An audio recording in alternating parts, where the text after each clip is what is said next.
তিন পলতা সুতো ব্যবহার করেছি।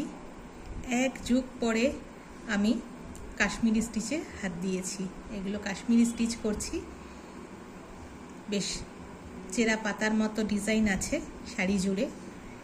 এই শাড়ির জমিতে কোনো কাজ নেই, শুধু আঁচলে পাড়ে কাজ আছে। আর ভীষণ ভালো লাগছে আমার এক যুগ পরে কাশ্মীরি স্টিচ করতে।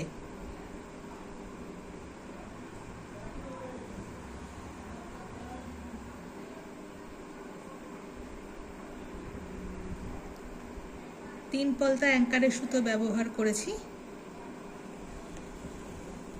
এই চেরা চেরা পাতাগুলো কাশ্মীরি স্টিচ দিয়ে করছি মেরুন রঙের সুতো দিয়ে।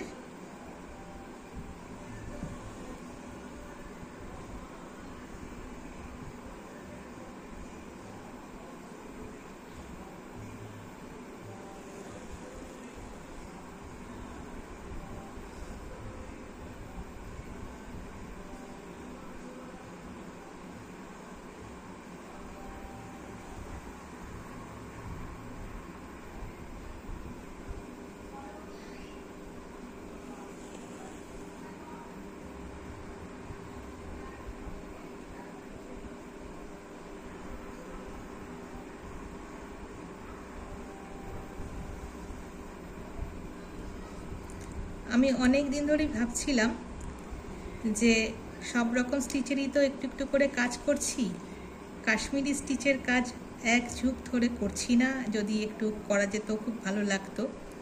তো যেটাই ভেবেছি সেটাই হচ্ছে, কারণ খুব ইচ্ছা ছিল একটা কাশ্মীরি স্টিচের কাজ করার। সেই ইচ্ছাটা পরিপূর্ণ হলো আমার। এই শাড়িতে কাজটা ঠিক ছিল না কিন্তু যে এটা কাশ্মীরি স্টিচে হবে, এটা ঠিক হয়েছিল হেরিনবোন স্টিচ দিয়ে করব, কিন্তু তারপরে ডিসিশনটা চেঞ্জ করলাম, করে ঠিক করলাম এটা কাশ্মীরি স্টিচ দিয়ে ভরাট করব। কারণ খুব হালকা হালকাই কাজ আছে, অথচ ভরাট করতে লাগবে। তো অনেকগুলো শাড়িতেই আমি এই ভরাটের কাজটা হেরিনবোন স্টিচে করেছিলাম, কিন্তু এই কাশ্মীরি স্টিচের কাজটা করতে ভীষণ ভালো লাগলো। কারণ খুব ইচ্ছা ছিল যে একটা কাশ্মীরি স্টিচের কাজ করব এবং সেটা তোমাদেরকে দেখাবো। যাই হোক, আমার সেই ইচ্ছাটা পরিপূর্ণ হচ্ছে। শাড়িটা সবে শুরু করেছি, বেশ কিছুটা গুজরাটির কাজ হয়ে গেছে, আরও বাকি আছে।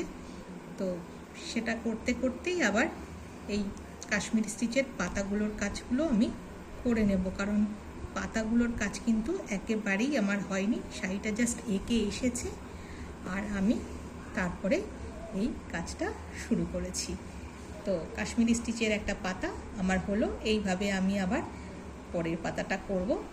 কাজটা শেষ করে নিয়ে তোমাদেরকে দেখাতে আসবো।